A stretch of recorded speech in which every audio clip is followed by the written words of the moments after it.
तो मेरे भाई गेमिंग लवर का बहुत मैसेज आ रहे थे और बहुत फोन आ रहे थे मेरे पास कि गेमिंग के लिए कोई मोबाइल बता दीजिए। तो ये रियलमी का GT7 12GB 512GB AI mobile है, बिल्कुल शानदार है। ये देखिए आप, ये पबजी चल ही रहा है, पबजी खेल रहा है अगला, बहुत शानदार मोबाइल है। ये देखिए आप, ये है आपका 18 जुलाई, 3 महीने पुराना, 43,000 रुपए का बिल है। और आज भी जो है फ्लिपकार्ट पे देख लिया आप, इतने का ही है। मोबाइल की आप कंडीशन देखिए पहले, बहुत शानदार मोबाइल रखा हुआ, बिल्कुल साफ सुथरा नई कंडीशन का। देखिए आप, बिल्कुल बेहतरीन है।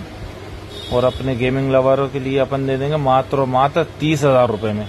जी हाँ, 30,000 रुपए में दे देंगे। 43,000 रुपए का नया मोबाइल है, 13,000 रुपए कम में, मात्र 3 महीने पुराना, बिल्कुल साफ सुथरा रखा हुआ मोबाइल। खुद यूज करते हैं पहले अपन, उसके बाद अपन सेल करते हैं। GT17 जिस किसी भाई को चाहिए तो आना कहाँ पर है? NK mobile, Itwara road, Bhopal.